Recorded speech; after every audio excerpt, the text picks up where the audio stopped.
Byinshi tutamenye ku mateka ya William Henry Gates uzwi cyane nka Bill Gates.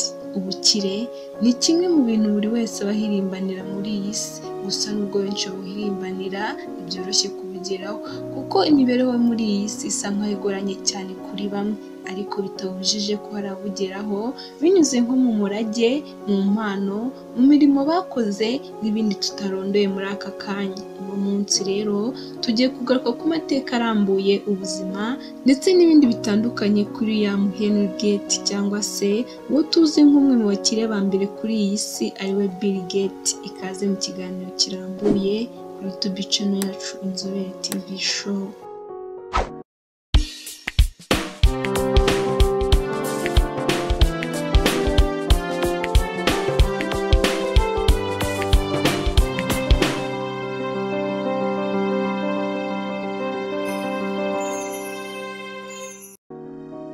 William Henry Gates cyangwa se Bill Gates tugiye kugaruka kuri byinshi byamuranze. Ninde? Ni muntu ki? Ubukire yagezeho bukomoka he? Ese avuka he? Yize iki? N'ibindi byinshi utaruzi kuri we ugiye kubimenyera muri iki kiganiro. Ubaye ko subscribe wayikora maze ukunguka ubumenyi mu bice bitandukanye by'ubuzima. Nk'uko tubikesha urubuga www.wikipedia.com ndetse hamwe na www.theworldscience.org ndetse na hanga.rwa. William Henry Gates yavutse ku 28 Ukwakira umwaka w'1955 mu mujyi wa Seattle i Washington. Ni umuhungu wa William Henry Gates Senior na Mary Maxwell Gates. Bill Gates, umwe mu bayoboye urutonde rw'abakire ku isi, mu mwaka wa 2006 yatangaje ko 95% by'umutungo we azabitanga mu kurwanya indwara zibasiraga abantu bo mu bihugu by'amajyepfo y'Amerika. Mu mwaka wa 2014 ku nshuro 21 yongeye gutangazwa nk'umukire wa mbere ku isi n'umutungo wa miliyari 81 y'amadolari y'Amerika nk'uko ikinyamakuru cya Forbes cyabitangaje. Mu mwaka w'1973 kugeza mu mwaka w'1975 yize ibijyanye n'amategeko muri kaminuza ya Harvard.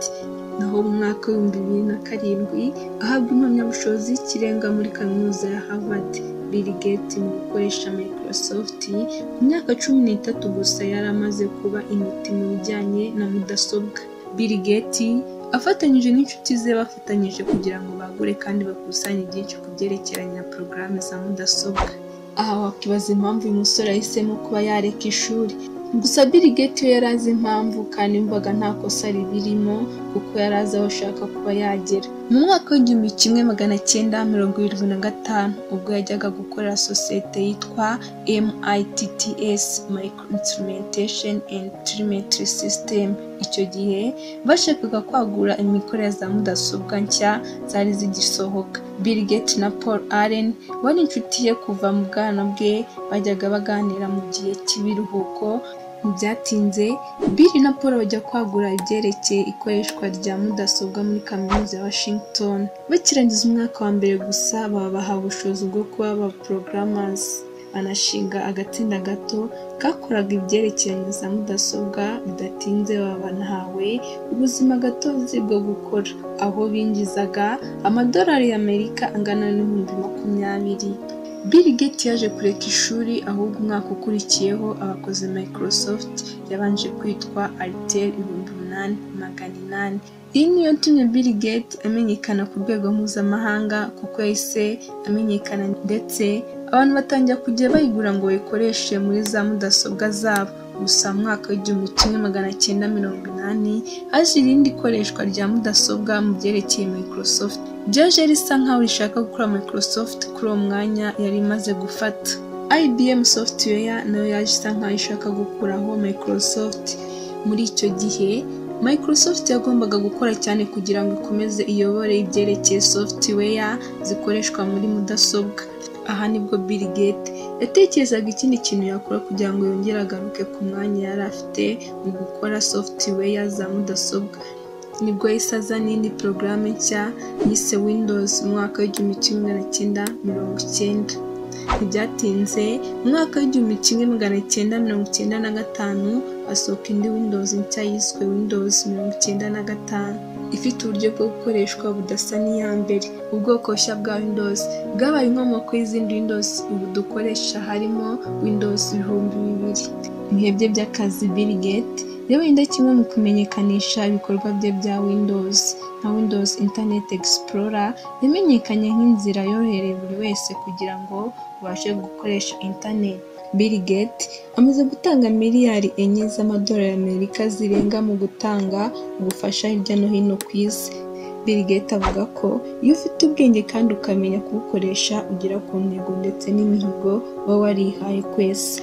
Ikindi kandi Bill Gates avuga ko gukora cyane byamuteye kugera aho ageze ubu. Kuva kera yagerageje kwiga imibare, ubucamanza ndetse n'andi masomo atandukanye, ariko akabona nta nyungu birimo. Igihe kimwe aje kujyamo ijoro ryose ari imbere ya mudasobwa ari ku ishuri, bigatuma asinzira mu ishuri.